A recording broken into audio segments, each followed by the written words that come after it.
Bonjour, chers abonnés ainsi que chers amis qui nous suivent toujours à travers Galsen Cours.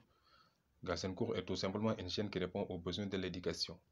Juste pour vous dire que si vous n'êtes pas encore abonné à ma chaîne, veuillez cliquer sur le bouton s'abonner et activer la cloche pour ne pas manquer le jeu de notification à venir. Aujourd'hui, nous allons nous progresser avec structure des muscles squelettiques. Comme vous le savez, chez l'homme, les muscles occupent entre 45 et 50% de la masse corporelle totale. Chez l'homme, les muscles occupent entre 45 et 50% de la masse corporelle totale. Maintenant, vous devez savoir qu'il existe trois types de muscles. De un, on a les muscles squelettiques striés. Ensuite, on a les muscles lisses et les muscles cardiaques. Je répète, on a trois types de muscles. On a les muscles squelettiques striés, on a les muscles lisses et les muscles cardiaques. Maintenant, les muscles squelettiques striés sont rattachés aux os. Les muscles que vous voyez qui sont rattachés aux os, on les appelle les muscles squelettiques striés. Maintenant, ces muscles-là, ces muscles squelettiques striés permettent les mouvements et qui sont sous le contrôle du système nerveux. Je l'avais dit, lorsqu'on faisait le système nerveux, c'était notre première leçon, le système nerveux central. On avait dit que le système nerveux central assure l'ensemble de nos mouvements ou comportements. On est d'accord? Maintenant, c'est la même chose ici. C'est l'homme. Les muscles occupent entre 45 et 50% de la masse corporelle totale. Comme je le disais, il existe trois types de muscles. On a les muscles squelettiques, les muscles lisses et les muscles cardiaques. Maintenant, les muscles squelettiques striés sont rattachés aux os. Les muscles que vous voyez qui sont rattachés au niveau des os, on les appelle les muscles squelettiques striés. Et ces muscles-là permettent tout simplement les mouvements et qui sont sous le contrôle du système nerveux central. Ensuite, on a les muscles lisses et les muscles cardiaques. Ces deux muscles-là, qui sont les muscles lisses et les muscles cardiaques, sont sous le contrôle du système nerveux végétatif. Donc, retenez-vous bien que les muscles squelettiques striés sont sous le contrôle du système nerveux central. On avait dit que le système nerveux central était composé de l'encéphale et la moelle épinière, ainsi de suite. Maintenant, les muscles lisses et les muscles cardiaques sont sous le contrôle du système nerveux végétatif. Le système nerveux végétatif, c'est le système orthosympathique ou le système parasympathique. Lorsque vous faites, par exemple, l'activité cardiaque, vous allez comprendre au niveau de la régulation nerveuse, ainsi de suite, vous allez comprendre le système nerveux orthosympathique ou le système nerveux parasympathique. C'est ce système-là qu'on appelle le système nerveux végétatif. Donc, les muscles lisses et les muscles cardiaques, le muscle cardiaque, c'est le cœur, par exemple, les muscles lisses et les muscles cardiaques sont sous le contrôle du système nerveux végétatif. Donc, retenez-vous bien que chez l'homme, les muscles occupent 45 et 50% de la masse corporelle totale. Il existe trois types de muscles. On a les muscles squelettiques striés, rattachés aux os, permettant les mouvements et qui sont sous le contrôle du système nerveux central. Ensuite, on a les muscles lisses et les muscles cardiaques. Ces deux muscles-là sont sous le contrôle du système nerveux végétatif. Le système nerveux végétatif, soit c'est le système nerveux orthosympathique ou le système nerveux parasympathique. Maintenant, leur fonctionnement est le même et consiste à transformer l'effet d'une stimulation en une contraction, c'est-à-dire transformer une énergie chimique en une énergie mécanique. Je disais qu'on a trois types de muscles. Les muscles squelettiques striés, les muscles lisses et les muscles cardiaques. Leur fonctionnement, leur mode de fonctionnement est le même et consiste tout simplement à transformer l'effet d'une stimulation en une contraction. Parce que parfois, vous voyez que votre muscle se contracte ou bien se relâche. Lorsque le muscle se contracte, il a reçu une stimulation et il a transformé cette stimulation-là. Cette stimulation, c'est tout simplement une énergie cinétique libérée. Énergie chimique, autant pour moi. Maintenant, le muscle, une fois qu'il a reçu cette énergie chimique, il l'a transformée en une énergie mécanique, d'où la contraction du muscle. C'est ça, tout simplement, en introduction. Maintenant, nous allons parler des structures microscopiques des muscles. Maintenant, à l'œil nu, lorsqu'on voit, par exemple, un muscle à l'œil nu, maintenant, il se présente tout simplement un ventre terminé par des tendons. Regardez là, c'est ça un tendon, c'est ça le muscle en quelque sorte. Il se termine par par un ventre qu'on appelle tendon. C'est ça. C'est pour laquelle je dis, à l'œil nu, les muscles présentent un ventre terminé par des tendons. Ce que vous voyez là en blanc, c'est ça le tendon. On est d'accord? Maintenant, en coupe transversale, on voit un tissu conjonctif. C'est ça le tissu conjonctif. N'est-ce pas? C'est ça le tissu conjonctif en blanc là. Ce que vous pouvez voir en blanc là, c'est ce qu'on appelle un tissu conjonctif. Maintenant, ce tissu conjonctif entoure des lots de fibres musculaires. Ce que vous voyez là, qui se présente sous forme de faisceau de fibres musculaires là, n'est-ce pas? C'est ce qu'on appelle des lots de fibres musculaires ou cellules musculaires. N'est-ce pas? Ensuite, on a des vaisseaux sanguins. Entre les faisceaux de fibres musculaires, on a des vaisseaux sanguins. On est d'accord? Ensuite, et des nerfs aussi. Hein? Voilà. Maintenant, qu'est-ce que ça veut dire?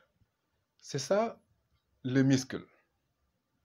Le muscle est terminé par des tendons. C'est ça le tendon. D'accord? Ensuite, on a les os. On avait dit que les muscles striés sont rattachés aux os et qui sont sous le contrôle du système nerveux central. Ça, c'est un os. Maintenant, les muscles qui se rattachent au niveau des os, on les appelle les muscles striés, muscles squelettiques striés. Donc, ce muscle-là est terminé tout simplement par, chaque muscle se termine par des tendons. On est d'accord? C'est ça le tendon qui se fixe au niveau des os. Ça, en quelque sorte, c'est le muscle. N'est-ce pas? Maintenant, le muscle, bon, on peut dire que le muscle est formé par plusieurs faisceaux de fibres musculaires. Maintenant, chaque faisceau est entouré par un tissu conjonctif. Ce tissu conjonctif-là entoure des lots de fibres musculaires. Ce que vous voyez là, c'est des lots de fibres musculaires. On est d'accord? Entre les faisceaux de fibres musculaires là, on trouve des vaisseaux sanguins.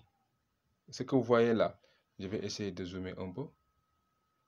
Vous voyez, ce que vous voyez là, entre les faisceaux là, c'est ce qu'on appelle des vaisseaux sanguins. On est d'accord? Voilà. Donc, c'est ça en quelque sorte. Regardez là, on a essayé tout simplement de bien préciser. Fibres ou cellules musculaires, c'est la même chose. Ce que vous voyez là, il y a d'énormes fibres ou cellules musculaires. Maintenant, ça, c'est un faisceau. C'est un faisceau de fibres. C'est-à-dire que les faisceaux sont regroupés, les fibres nerveuses musculaires sont regroupées en faisceaux. On a un faisceau là, faisceau, tout ce que vous voyez là, c'est des faisceaux en réalité. Maintenant, entre les faisceaux là se trouvent toujours des vaisseaux sanguins et des nerfs. D'accord? L'ensemble de ces faisceaux-là, forment tout simplement le muscle. On est d'accord? Maintenant, il y a un grand tissu conjonctif qui regroupe toutes les fibres musculaires, formant ainsi le muscle. Et ce muscle-là est terminé par ce tendon qui se fixe au niveau des os. En réalité, c'est ça la structure microscopique des muscles. N'est-ce pas? Lorsqu'on a observé avec tout simplement l'œil nu, donc cette observation, on l'appelle observation macroscopique. On est d'accord? Voilà. On continue avec observation microscopique, tout simplement avec microscope optique. Hein? Voilà. Donc, au microscope optique, la fibre musculaire est une géante 4 à 5 cm de long, plurinucléée, c'est-à-dire lorsqu'on voit la fibre musculaire au niveau du microscope optique, on se rend compte que la fibre musculaire est une cellule géante plurinucléée. Plurinucléée, autant pour moi. Plurinucléée, ça veut dire que la cellule contient plusieurs noyaux. La cellule musculaire contient plusieurs noyaux, limités par une membrane plasmique appelée le sarcolemme. Regardez là, par exemple. Ce que vous voyez là, c'est tout simplement la fibre musculaire. Regardez, la cellule musculaire. C'est ça la cellule musculaire en réalité. On est d'accord? Regardez, qu'est-ce qu'on avait dit? Au microscope optique, la fibre musculaire est une cellule géante, plurinucléée, limitée par une membrane plasmique appelée le sarcolème. Regardez là. Je vais essayer de zoomer pour que vous puissiez regarder. Voilà. C'est ça. En quelque sorte, qu'est-ce qu'il a dit? Au microscope optique, la fibre musculaire est une cellule géante. La fibre musculaire est une cellule géante plurinucléée. Regardez. C'est ça, la cellule musculaire. L'observation au microscope optique montre que la fibre musculaire est une cellule géante, plurinucléée, c'est-à-dire qui contient plusieurs noyaux. Regardez, on a ici un noyau, un noyau, un noyau. Donc, la fibre musculaire présente plusieurs noyaux, raison pour laquelle on l'appelle cellule plurinucléée. On est d'accord? Cette cellule-là contient une membrane plasmique. Cette membrane plasmique, on l'appelle le sarcolème. Regardez là, je vais zoomer encore. Vous voyez, c'est le sarcolème. Ce schéma-là, c'est la même chose que ce schéma-là. On est d'accord? Voilà. Ce que vous ne pouvez pas voir ici, vous pouvez le voir ici. Cette membrane-là, c'est la même chose que cette membrane. Cette membrane plasmique, on l'appelle le sarcolème. Voilà. Je vais monter un peu. Ensuite, le membrane plasmique appelé le sarcolème. Le sarcolème qui délimite un cytoplasme. Chaque cellule a un cytoplasme. Ce cytoplasme-là, on l'appelle le sarcoplasme. Regardez. Je vais vous montrer. Voilà. La membrane de la fibre musculaire est appelée le sarcolème. Cet cytoplasme-là, là où se trouvent les noyaux, on l'appelle le sarcoplasme. On ne parle plus de cytoplasme, mais de sarcoplasme. Voilà, je mets encore. Voilà, on continue. Le sarcoplasme est parcouru par de fins filaments appelés myofibrilles. Je vais vous montrer les myofibrilles. Ce que vous voyez là, les traits longs en noir là, c'est ça qu'on appelle les myofibrilles. On est d'accord? C'est là, voilà, les myofibrilles. D'accord? Donc les myofibrilles se trouvent au niveau du sarcoplasme. On est d'accord? Voilà, on continue. Ensuite, il dit que le sarcoplasme est parcouru par des filaments, fins filaments après myofibrilles constitués d'une alternance régulière de bandes claires et sombres situées au même niveau d'une myofibrille à l'autre. C'est-à-dire, ce que vous voyez là, on a ici des bandes sombres et des bandes claires. Ce que vous voyez en noir, on l'appelle bande sombre. Et ce que vous voyez en blanc, c'est bande claire. C'est pas trop clair ici, mais vous pouvez regarder là. Là, on a des bandes sombres. Ici, on a des bandes claires. Ce que vous voyez en blanc, on l'appelle bande claire. En marron là, je sais pas, en marron ou en noir, on l'appelle bande sombre. On est d'accord? Voilà. C'est là aussi, c'est la même chose. On continue. Il dit les bandes claires, appelées bandes I, présentent en leur milieu un trait fin, c'est la hystérisette. Les bandes claires, appelées bandes I, donc retenez-vous bien que les bandes claires sont aussi appelées bandes I, et présentent en leur milieu un trait fin, c'est la hystérisette. Regardez. Voilà. C'est ça les bandes claires. En blanc là, on l'appelle bande claire. Ces bandes claires-là, on les appelle aussi les bandes I, n'est-ce pas? Maintenant, les bandes I-là présentent en leur milieu des traits fin. C'est ce qu'on appelle la strie Z. Regardez, en blanc là, on a ici un trait noir, un trait noir. Ce trait noir fin là est appelé la strie Z. Regardez là, c'est la même chose. Vous voyez? C'est ça, la bande claire. La bande claire est appelée aussi bande I. Et ces bandes I là présentent en leur milieu des traits fins. C'est ce trait fin là qu'on appelle la strie Z. C'est bien annoté là.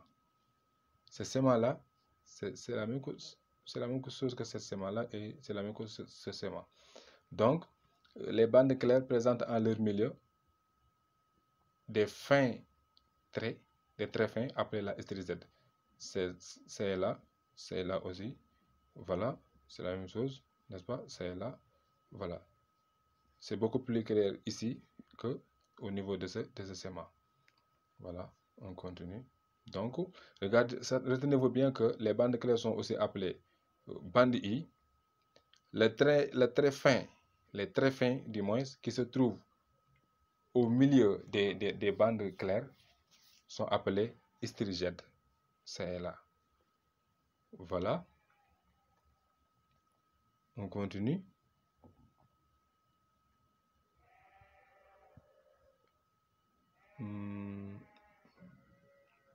Les bandes sombres ou bandes A contiennent au milieu une bande claire. C'est la bande As. Regardez. Les bandes sombres ou bandes A. Vous regardez là. Là, c'est une bande sombre. Là, c'est une bande sombre. Là, c'est une bande sombre. Maintenant, les bandes sombres contiennent en leur milieu un trait fin. C'est tout simplement la bande H.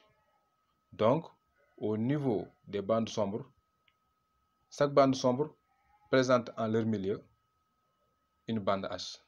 C'est ce que vous voyez là. On est d'accord? Maintenant, les bandes sombres, on les appelle aussi les bandes A. Donc, retenez-vous bien que les bandes claires, on les appelle bande I. Et chaque bande sombre présente en leur milieu un trait fin appelé strie Z. Les bandes sombres, on les appelle bande A. Et qui se présentent en leur milieu des bandes H. On est d'accord? Chaque bande sombre contient en leur milieu des bandes H. C'est ce que ça veut dire. Voilà, on va essayer de... Voilà. De strie Z. Strie Z, c'est tout simplement, on dit que les bandes I, appelées aussi bandes claires, présentent en leur milieu un trait fin. Ce trait fin-là qu'on appelle la strie Z. Maintenant, il dit deux stries Z successives d'une myofibrille délimitent une unité appelée le sarcolème. Regardez là, deux stries Z successives d'une myofibrille délimitent une unité appelée sarcomère. Regardez. Le sarcomère formé d'une bande sombre encadrée de deux demi-bandes claires. Regardez là, je vais zoomer.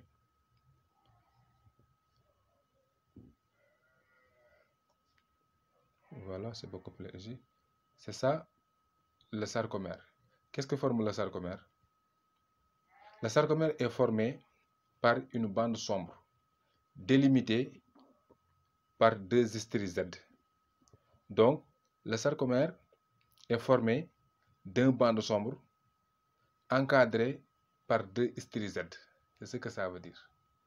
Donc, retenez-vous bien que le sarcomère est formé d'une bande sombre encadrée par deux stries Z. C'est ce qu'on nous dit là. Regardez. C'est très simple à retenir. Hein. Voilà. Il dit deux stries Z successives d'une myofibrille délimitent une unité appelée sarcomère, c'est-à-dire formée d'une bande sombre encadrée de deux demi-bandes claires. Ce que ça veut dire, c'est ça, une bande claire, ça c'est une bande claire. Donc deux demi-bandes claires Parce que on avait dit que chaque bande claire présente dans son milieu une hystérique Z, un fin filament, un très fin, autant pour moi, appelé hystérique Z. Donc, on a hystérique Z ici, hystérique Z là. Ces deux hystériques Z forment ce qu'on appelle le sarcomère. On l'appelle aussi deux demi-bandes claires. Donc, le sarcomère est formé d'une bande sombre, délimitée ou même encadrée par deux demi-bandes claires. Autrement dit, le sarcomère est formé par une bande sombre, délimitée par deux hystériques Z. Si vous regardez bien la collade là, ça indique que c'est le sarcomère. C'est ce qu'il veut dire à ce point. C'est bien dit. Voilà, on va faire observation au microscope électronique, parce que la différence entre l'observation au niveau du microscope optique et l'observation au niveau du microscope électronique, c'est qu'avec le microscope électronique, on peut voir beaucoup plus d'éléments. Donc, l'observation au microscope électronique nous permet de voir des éléments qu'on ne parvenait pas à voir avec l'observation microscopique. Donc, il nous dit, au microscope électronique, chaque myofibrille apparaît formé de deux filaments, de deux types de filaments de nature protéique, c'est-à-dire des filaments fins qu'on appelle actine et des filaments épais qu'on appelle myosine. Donc, au microscope électronique, chaque myofibrille, vous vous rappelez des myofibrilles, n'est-ce pas? Maintenant, ces myofibrilles apparaissent formés de deux types de filaments. Donc, le myofibrille est formé de deux filaments, c'est-à-dire les filaments fins qu'on appelle actine et les filaments épais qu'on appelle myosine. Maintenant, les bandes claires sont constituées uniquement de filaments d'actine. Vous regardez là, c'est ça le sarcomère. On avait dit que le sarcomère est formé d'une bande sombre, séparée par deux demi-bandes claires. C'est ça le sarcomère. Ce que vous voyez là, en noir, c'est la bande sombre. On avait dit que chaque bande sombre présente en leur milieu une bande H. On est d'accord? Maintenant, si vous regardez là, ici, on dit que ici on a la bande sombre. Là, c'est la bande H. C'est tout simplement une demi de la bande claire. N'est-ce pas? Là aussi, on a la moitié de la bande claire. Cette entité-là forme tout simplement ce qu'on appelle le sarcomère. Donc, on dit que les bandes claires sont constituées uniquement de filaments d'actine. Regardez là. C'est beaucoup plus clair ici. Ce que vous voyez là, c'est le sarcomère. Attends, je vais monter un peu. Là, c'est le sarcomère. On avait dit que le sarcomère est formé d'une bande sombre entourée par deux demi-bandes claires. C'est là. C'est ici, le sarcomère. Vous voyez? Ce que vous voyez là, en vert et en marron là, c'est ici la bande sombre. Regardez bien l'accolade. C'est ça la bande sombre. Ce que vous voyez là, c'est la bande claire. La demi-bande. Hein? Voilà, la demi-bande claire est là. Aussi, on a ici la moitié de la moitié de la bande claire aussi. Donc, on a ici une moitié de la bande claire. Là, une moitié de la bande claire. Plus la bande sombre. Donc, on a ici le sarcomère. C'est bien à noter là. Ce que vous voyez là, c'est la même chose que ici. Attends, j'ai un petit souci.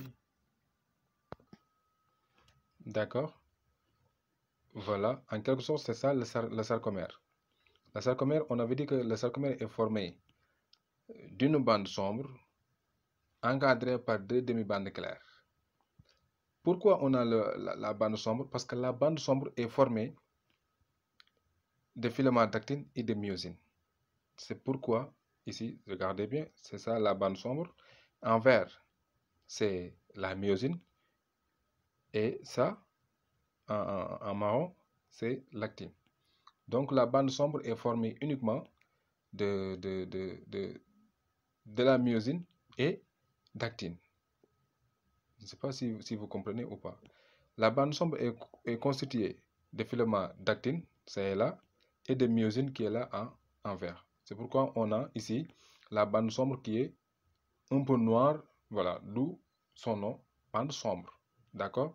Maintenant, la bande claire est constituée uniquement de filaments d'actine. Il n'y a pas de myosine. C'est pourquoi on l'appelle bande claire. C'est là aussi. On est d'accord? Regardez, au niveau de la bande sombre présente dans son milieu un fin filament qu'on appelle la bande H. Maintenant, la bande H est constituée uniquement de myosine. Regardez là, il n'y a pas d'actine, c'est tout simplement myosine. On est d'accord? Ça aussi, c'est des informations que vous devez comprendre. Je répète, le sarcomère est constitué d'une bande sombre délimitée par deux demi-bandes claires. La bande claire est constituée uniquement de filaments d'actine. N'est-ce pas? C'est là, c'est là. Il n'y a pas de myosine. Et la bande sombre est constituée de filaments d'actine et de myosine. D'actine, c'est en marron, myosine, c'est en vert. Vous regardez bien, c'est pourquoi on l'appelle la bande sombre. Maintenant, la bande sombre présente en leur milieu une bande qu'on appelle bande H. Cette bande-là est formée uniquement que de myosine. C'est ça, en quelque sorte, les schémas d'un sarcomère. On est d'accord? Voilà. En réalité, c'est ça. Donc, je pense que vous avez très bien compris la leçon et voilà.